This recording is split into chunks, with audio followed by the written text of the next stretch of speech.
Gabriel Reyes's heart started beating faster when he saw a stray dog walking around a dumpster in an alley. The dog's ribs stuck out from its skinny body, and its fur was patchy. The dog growled low and deep, staring at something under the piles of trash. Gabriel had seen many stray dogs looking for food before, but this one was acting strange. Dogs didn't usually stay and growl like that unless something unusual was going on. Gabriel, a firefighter, felt something was wrong. He took a step closer, and the dog growled louder. "It's okay, buddy. Let me see," Gabriel said softly. He moved closer, talking to the dog in a calm voice. The dog slowly stepped back but kept its eyes on the trash. Gabriel crouched beside the dumpster and started moving the garbage aside carefully. Then he heard it, a tiny whimper, so soft he almost missed it. His stomach tightened. "No way," he whispered. His hands trembled as he moved an old pizza box. Underneath, wrapped in a dirty towel, was a tiny baby girl. Her skin was pale and a little blue from the cold morning air. She was so small and so still that Gabriel's heart almost stopped. Her weak cries told him she didn't have much time left. Quickly, Gabriel took off his jacket and gently wrapped it around her. He picked her up, feeling how light and fragile she was. "I got you, sweetheart," he said softly. He glanced back at the stray dog, which sat watching him with sad eyes. "Good job, buddy," Gabriel said, giving the dog a thankful nod before running to his truck.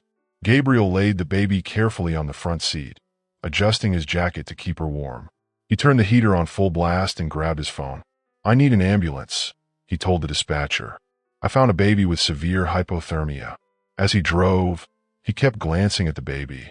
Her lips were a little purple, and her tiny fists barely moved. "Hang on, little one. You're going to be okay," he whispered. When Gabriel got to the hospital, nurses and doctors were already running out to meet him. He handed the baby to a nurse, who quickly wrapped her in a special warm blanket. Gabriel watched as they rushed her inside. He stood by his truck for a moment, his heart heavy. Who would leave a baby like that, all alone in the cold? Later, a nurse came out to talk to him. "She's stable for now," the nurse said with a kind smile. "She's a fighter." Gabriel felt a wave of relief. "Will she be okay?" he asked. The nurse nodded. "We're doing everything we can. She's getting stronger." Gabriel nodded and smiled a little. "She'll need a name, won't she?" The nurse tilted her head. "Maybe you could name her," she said. Gabriel thought for a moment and whispered, "Luna. Let's call her Luna." Over the next few days, Gabriel couldn't stay away from the hospital. He visited Luna every day, watching as she got stronger. Her cheeks turned pink, and her little fists waved in the air as if she were fighting to stay alive. The hospital staff started to know him, smiling and nodding as he showed up each morning. One day, a doctor told him, "We found a foster family for Luna. She'll be going to live with them soon."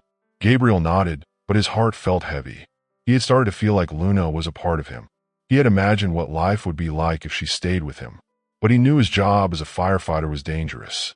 He couldn't risk Luna losing someone else she loved. The foster family, Isabel and Daniel Moreno, came to meet Luna. They were kind and warm, and Gabriel could see they would love Luna. "You've already given her a second chance at life," Isabel told him. "You'll always be a part of her story. You're welcome to visit her anytime." Daniel nodded. "She'll always know how you saved her." Years passed, and Luna grew into a bright, kind young woman. Gabriel stayed in her life, coming to her birthdays, school plays, and even her college graduation. Isabel and Daniel treated Gabriel like family, and Luna called him Papi Gabriel. One summer afternoon, Luna invited Gabriel over for lunch.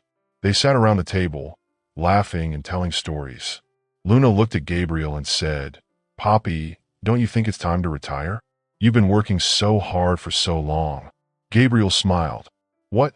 You're sending me off to relax just because I have a few gray hairs," he teased. Luna laughed. "It's not the gray hairs. I just worry about you." Gabriel's smile softened.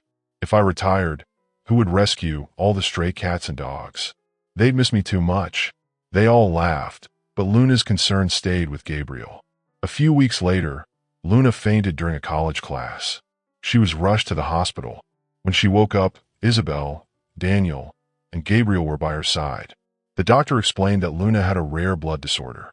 It wasn't life-threatening if treated, but they needed to know her family's medical history. Luna felt a pang in her heart. She had never known her biological family. She looked at Gabriel, who had always been there for her. "Maybe I should try to find out where I came from," she said softly. Isabel held her hand. "Whatever you decide, we're here for you," she said. Gabriel nodded. "You're not alone, Luna. We'll be with you every step of the way." Luna felt scared but also supported. She knew she had to face this new journey, even though it felt daunting. Surrounded by love, she took her first steps toward uncovering her past. Luna thought about where she came from. She knew babies don't end up in trash cans because of happy stories.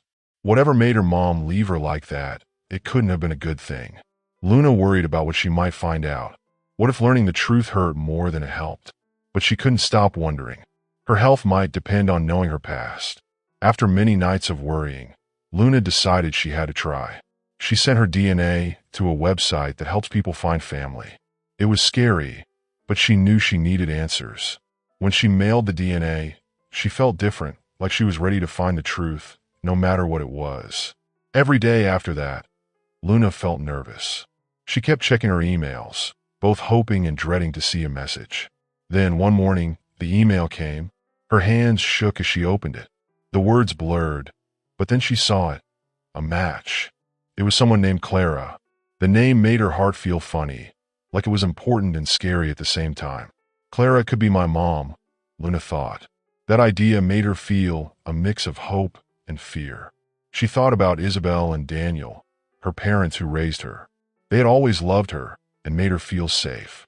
Luna felt lucky to have them, but she also knew she couldn't ignore Clara. That evening, Luna told Isabel and Daniel about the DNA results. They were in the kitchen, drinking tea and laughing softly. Luna hated to bring up something so serious, but she knew she had to. "Mom, Dad," she said quietly, "I got my DNA results back. They found someone, a woman named Clara." Isabel and Daniel looked at each other, their faces full of love and worry. Isabel held Luna's hand and said, "If you need to find her, we'll help you. We're here for you." Luna's voice trembled. "I don't know what I'll find. What if it's something bad?" Daniel put his hand on Luna's shoulder. "You don't have to face it alone. We'll be with you. And maybe you should talk to Gabriel too." Thinking about Gabriel made Luna feel calm. Gabriel was the one who found her as a baby and cared for her like family. The next day, Luna called Gabriel and asked him to meet her at their favorite diner. When they met, Luna told him everything. Gabriel listened carefully, his hands folded like he always did when he was thinking hard. "Clara," he said thoughtfully, "I always wondered if this day would come." Luna nodded. "I want to meet her, but I'm scared. I don't know what I'll find." Gabriel put his hand over Luna's. "You're not alone. I'll go with you. Isabel and Daniel will be there too. We'll face it together." With their help, Luna made a plan to visit Clara's city. The car ride there was quiet. Luna sat between Isabel and Daniel, twisting her hands nervously. As they drove into the city, everything looked older and more run down. The streets were narrow, and the buildings seemed tired. Finally, they arrived at Clara's apartment. It was a small, old building. Gabriel knocked on the door. A woman peeked out, looking suspicious and nervous. "What do you want?" she asked sharply, ready to close the door. Gabriel spoke softly. "We're here about something from the past. A baby left in a trash can years ago." Clara's face changed. She opened the door a little more and let them in. The apartment was small but very clean. They sat down, and Gabriel explained why they had come. Clara's face became tight, and she crossed her arms. "I don't know what you expect me to say," she said coldly. "I don't want to dig up old memories." Gabriel stayed calm.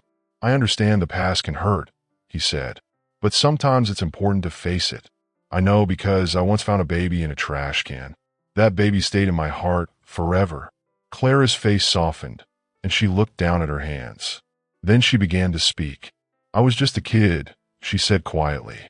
"I was only 13 when I got pregnant.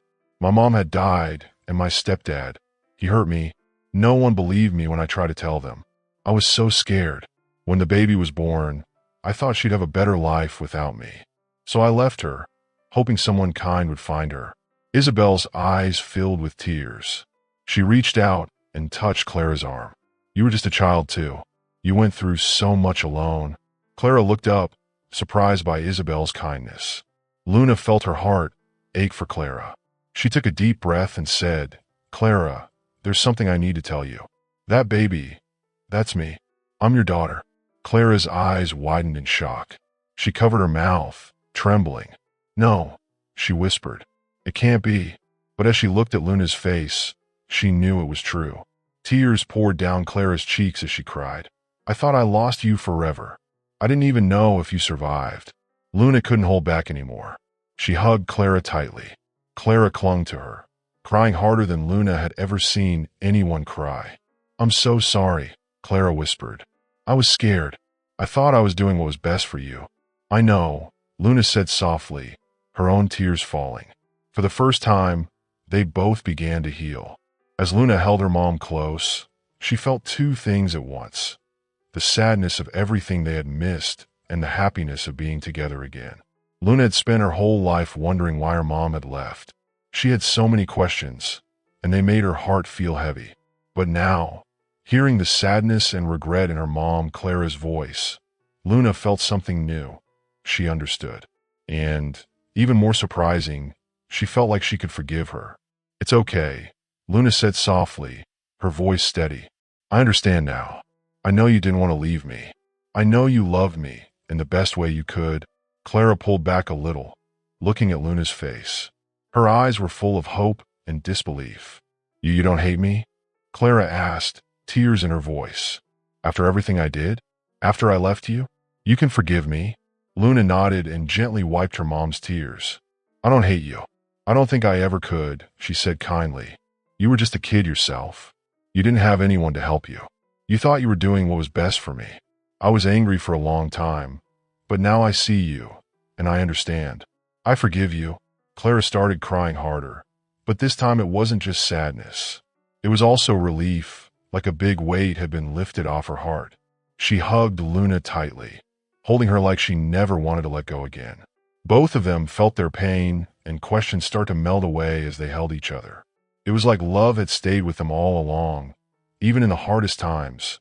Nearby, Gabriel and Luna's adoptive parents, Isabel and Daniel, watched the emotional moment. Gabriel felt peaceful as he watched. He had seen Luna grow up, always knowing she had a piece of her heart missing. Now, seeing her with her mom, he felt happy in a way he hadn't expected. He wiped his eyes but couldn't hide his tears. Isabel stood beside Daniel, holding his hand as her own tears fell. She had raised Luna and loved her like her own daughter. Even though Isabel had always worried about what it would be like if Luna met her birth mom, she knew this was the right thing. Watching Luna find peace and healing made Isabel happy, even if there was a small ache in her heart. When Luna and Clara finally stopped hugging, the room became quiet, like everyone understood what had just happened. Clara looked at Isabel and Daniel with tears in her eyes. "Thank you for loving her," she said, her voice shaking.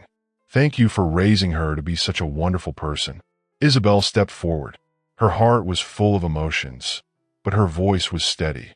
"You don't have to thank us," she said gently. "Luna has always been a blessing to us. We're just glad to love her, and now we're happy she has you too." Clara nodded and wiped her tears. For the first time in a long time, she felt hopeful. She touched Luna's face softly, like she was trying to remember every part of it. "I don't know what will happen next," she said, her voice quiet and unsure. "But I want to stay, if you'll let me." Luna smiled, a big warm smile that made her heart feel strong. She held her mom's hand and said, "That's enough for now. We have time to figure it out. I'm not going anywhere." The group shared a hug, each of them connected by their love for Luna. It felt like the weight of the past was finally gone. The room felt calm, like a new beginning was starting.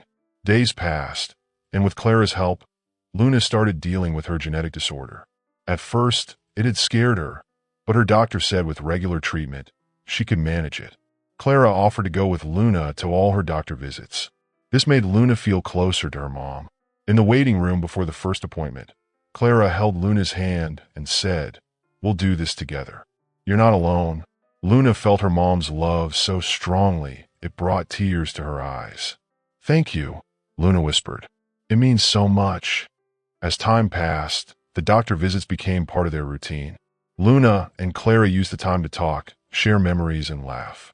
They started building a relationship that was just theirs, filling in the years they had missed. Back home, Isabel and Daniel supported Luna every step of the way. They never got jealous or felt left out. They knew Luna's relationship with Clara was important and that it helped her heal. Isabel especially loved seeing Luna and Clara together. It made her happy to see Luna smile and laugh. Gabriel, the man who had saved Luna's life, continued to visit often.